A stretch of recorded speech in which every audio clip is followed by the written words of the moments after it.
Good morning বন্ধুরা, তোমরা কেমন আছো? আশা করি সবাই ভালো আছো। আমি তোমাদের বৈশাখী বলছি। আমার আর একটি নিউ ব্লগে সবাইকে অনেক অনেক স্বাগত জানাই। আজকে শুক্রবার, এখন বাজে সকাল 6টা। এখন থেকেই ব্লগটা শুরু করছি তোমাদের সাথে নিয়ে। ব্লগটা অবশ্যই ভালো লাগবে বন্ধুরা, দেখতে থাকো। তো দেখো, সকালবেলা ঘুম থেকে উঠে নিজে ফ্রেশ ট্রেশ হয়ে রান্নাঘর পরিষ্কার করে, রান্নাঘরে কয়েকটা বাসন ছিল, ওগুলো মেজে ঘষে তারপরে টিফিন বানাচ্ছি। আমার দুটো বাচ্চার জন্য টিফিন বানাচ্ছি। ছেলে মেয়ে বেরোবে এখন। ছেলে যাবে টিউশনের স্কুলে, মেয়ে কলেজে যাবে। আর হাজব্যান্ড তো অফিসেই যাবে। হাজব্যান্ডের জন্য ওদিকে ভাত বসিয়ে দিয়েছি, আর এদিকে দুটো বাচ্চার জন্য টিফিন বানাবো চাউমিন। তোমরা বুঝতেই পেরে গেছো আজকে চাউমিন টিফিনে দেবো।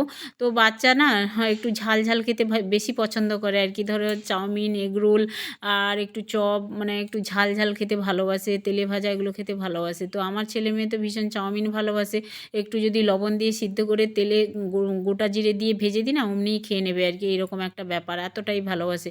তো আজকে যখন চাউমিন আছে, তো আমি চাউমিনটাই বানিয়ে দিচ্ছি। চাউমিনে দিয়েছি দেখো তেলের উপরে পেঁয়াজ, কাঁচা লঙ্কা কুচি দিয়ে একটু পেঁয়াজটা একটু ভাজা ভাজা করে নিলাম। তারপরে সেদ্ধ করে রাখা চাউমিন দিয়ে দিচ্ছি। এই চাউমিনটা এত ভালো, কি বলবো, অর্ধেক চাউমিন রান্না করছি বন্ধুরা, দেখো কতটাই হয়েছে। আর এত গোছা গোছা থাকে না এই চাউমিনটা, বেশ ভালো চাউমিন। এমনি আমার হাজব্যান্ড নিয়ে এসে ওই যে 10 টাকার প্যাকেটগুলো হয় না, ক্লাসিক না কি বলে, ওই চাউমিনগুলো, ওগুলো ভালো হয়, কিন্তু তার থেকে ভালো এই চাউমিনটা আর কি, চাউমিনের প্যাকেটটা। এগুলো মনে হয় দাম নেয় 50-60 টাকা ওরকম নেয় আর কি। তো আমি ঠিকঠাক জানি না দামটা, তবে চাউমিনটা খুবই ভালো। এখন দেখো ম্যাগি মশলা দিলে না চাউমিনে বেশ আলাদা একটা সেন্ট হয়। আর যেহেতু আমি কোনো কিছু এখানে দিচ্ছি না, এই জন্য ম্যাগি মশলাটা দিলেই চাউমিনে আলাদা একটা খেতে সুস্বাদু হয় আর কি। তো দেখো আমি সয়া সস দিয়ে দিলাম, দিয়ে একটু নাড়াচাড়া করে চাউমিনটা একটু ভালো করে ভেজে নেবো আর কি। চাউমিনটা দেখো, চাউমিনটা ভেজে নিয়েছি। চাউমিনের কালারটা দেখো, কিছুই দিইনি, শুধু পেঁয়াজ আর লঙ্কা দিয়েই ভেজে দিলাম আর কি, ওদের সয়া সস দিয়ে। তো ভালোই লাগবে খেতে, এমনি চাউমিন করে দিলেও ভালো লাগে খেতে। তো দেখো এই যে দুটো টিফিন বক্স নিয়ে নিয়েছি, ছেলের জন্য আর মেয়ের জন্য, দুজনকে একেবারে সমান সমান চাউমিন দিয়ে দেবো। দুজনের কোনো মন কষাকষি হবে না যে কে বেশি দিয়েছো তাকে বেশি দিয়েছো, এরকম কিন্তু নয়। তো দুজনের একদম সেম দিয়ে দেবো, যা করেছি ওদের জন্যই দিয়ে দেবো। হাজব্যান্ড আজকে টিফিন নিয়ে যাবে না। দেখো বন্ধুরা, একদম দুটো টিফিন বক্স একদম ভর্তি, মানে দুজনের। আর ছেলে তো নিয়ে যাবে বলছিল টিফিন, আর অমনি বলছে আমি এতগুলো টিফিন দিয়েছো, আমি খেয়ে নিয়ে 1 চামচ, মানে লোভ সামলাতে পারেনি আর কি, বলছে আমি খেয়েই যাব। দেখো 1 চামচ খেয়ে অমনি ছেলে টিউশন পড়তে বেরিয়ে যাবে আর কি। টিউশন থেকেই মানে স্কুলে চলে যাবে আবার। সেই আস্তে আস্তে বন্ধুরা কি বলবো, 5:30 বাজবে আর কি ওরা আসতে। তো বলছিলাম একটু কমপ্লেন খেয়ে যা, কমপ্লেন খেলো না। বললো চাউমিন যখন করছো আমি একটু চাউমিনটা খেয়ে যাই আর কি। দিয়ে দেখো মানে চামচ নিয়ে বসে গেছে চাউমিন খেতে, আর তার দিদিভাইয়ের চাউমিনের টিফিনটা ওখানে আছে। আর এদিকে দেখো আমার হাজব্যান্ডের জন্য ভাত বেড়ে দিয়েছি, কালকার তরকারি ছিল কিছুটা দিয়েছি আর কি, ও খেয়ে চলে যাবে। বলছিল ভাত খাবে না, বললাম না, গরম ভাত দুটো খেয়ে যাও।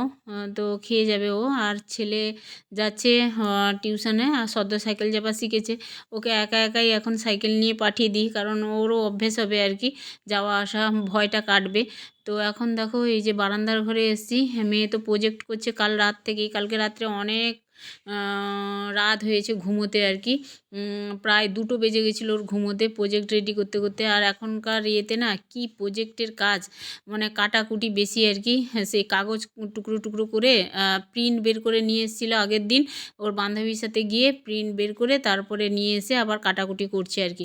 তো ও চলে যাবে 8:30টার সময় ওর ট্রেন আছে, আর ওর খাওয়ার টাইম হবে না আর কি। ওই জন্যই আমি ভাত দিয়ে ডাল দিয়ে মাখিয়ে, তরকারি দিয়ে মাখিয়ে একটু খাইয়ে দিলাম। আর এখন চলে আসলাম, দেখো সবাই মোটামুটি চলে গেছে স্কুল কলেজ অফিস, আর শাশুড়ি মা এখনও ঘুমোচ্ছে, ওঠেনি, আর আমি আছি বাড়িতে। আর এখন চলে আসলাম বারান্দার ঘরটা তোমাদের একটু দেখাতে আর কি, কী পরিস্থিতিতে আছে বারান্দার ঘর।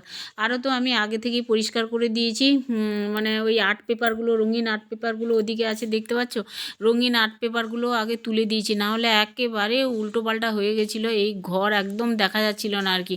আর আমি একদম পছন্দ করি না এই খাটের উপরে এত নোংরা, পছন্দ করি না। কেউ বাড়িতে ঢুকে পড়লেই এত নোংরা, বলবে পরিষ্কার পরিচ্ছন্ন করেনি, এরকম একটা মনোভাব নিয়ে বলবে।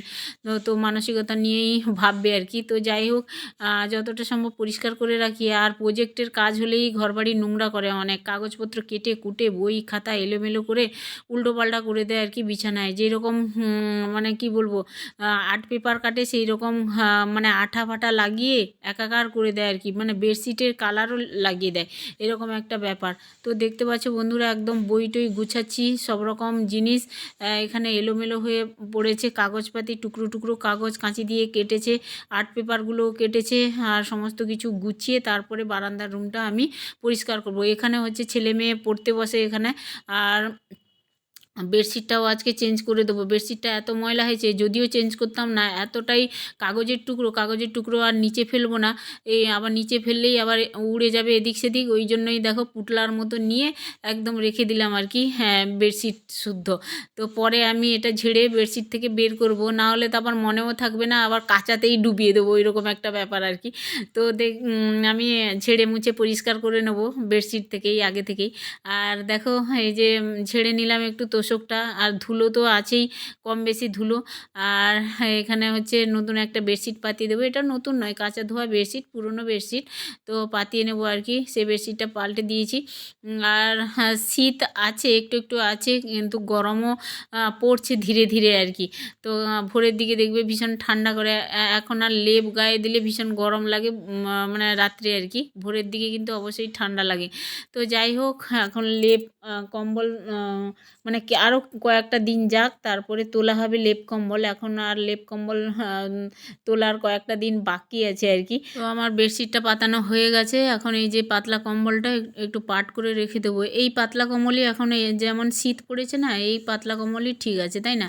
বেশি ভারী মোটা লেপ টেপ গায়ে দিতে ইচ্ছে করে না, যা শীত আছে এখন। তো যাই হোক, চলো পাট টাট করে রেখে দিই কম্বলটা, আর তার মধ্যে আবার ঘরটা পরিষ্কার পরিচ্ছন্ন করব। সঙ্গে থেকেও আমি কাজকর্ম করি, কেমন?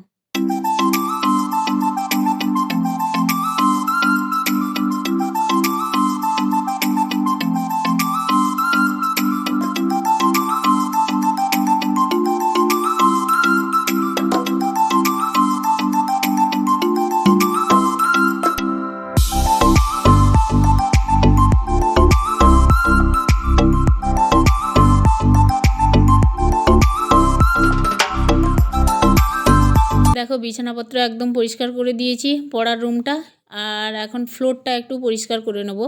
আর চেয়ার টিয়ার সরিয়ে দেখো ঝাঁট দেবো। আর এই যে বেড কভারের ভিতরে পুটলা করে সব কাগজপত্র ছিল না, আবার ঢেলেছি, বুঝলে বন্ধুরা, এগুলো তো ফেলতে হবে। আর বেড কভারটা রেখে দিয়ে এসেছি, আজকে অবশ্যই বেড কভার আর কাচাকুচি করবো না আজকে, মানে এইটুকু পরিষ্কার করতে অনেকটাই টাইম লেগে গেল আমার। আমি স্নান টান করবো, পুজো করব, তারপরে খাওয়া দাওয়া হবে, রান্না হবে, অনেকটাই লেট হয়ে যাবে। আর যেহেতু বাড়িতে কেউ নেই, মানে ছেলে মেয়েও নেই, হাজব্যান্ডও নেই, আর শাশুড়ি মা আমি আছি, তাও তো খাবো না দুপুরের টাইমে, রান্না করব। আর এখন ময়লাগুলো তুলে নিলাম, ঝাঁট টাঁট দিয়ে পরিষ্কার করে নিয়েছি। আর দেখো এই যে শাড়ি, আমার মেয়ে সরস্বতী পুজোর দিন পরে গেছিলো, এইখানে পুরো বারান্দার ঘরে ঝুলানোই আছে, আমি ছাড়া তো আর কেউই হাত দেবে না এখানে, মেয়ে তো হাতই দেবে না। নতুন নতুন শাড়ি টাড়ি পরে ব্যাস, আর যেই একবার পরে নেবে অমনি ওকে তাকাবেই না আর কি, এরকম একটা ব্যাপার।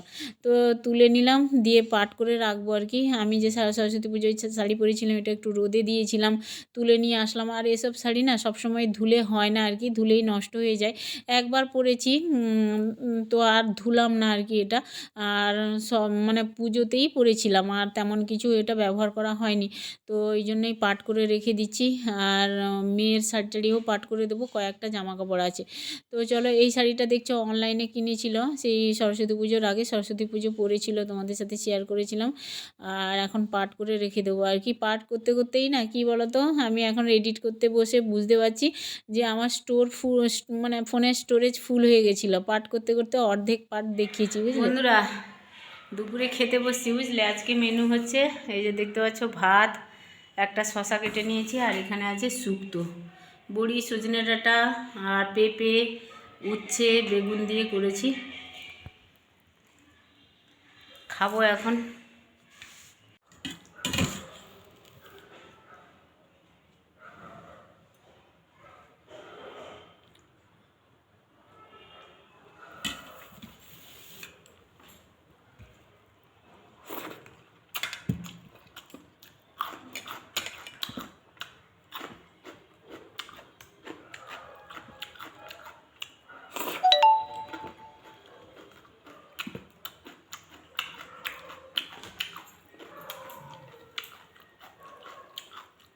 কানটা না খুব ব্যথা, কাল থেকে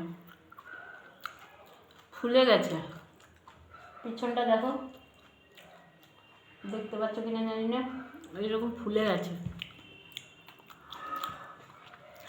রিং পরতে হবে, আর রিং পরলে না ছিঁড়ে যায়।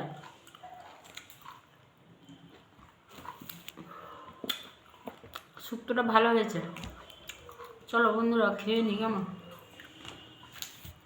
দেখো বন্ধুরা, এই যে হাজব্যান্ড একটা ডাব নিয়ে এসেছিল, আগের দিন আমি খেয়েছি একটা ডাব, বুঝলে, আর মেয়ে খায়নি বলে মেয়ের জন্য নিয়ে এসেছিল তার বাবা আর কি।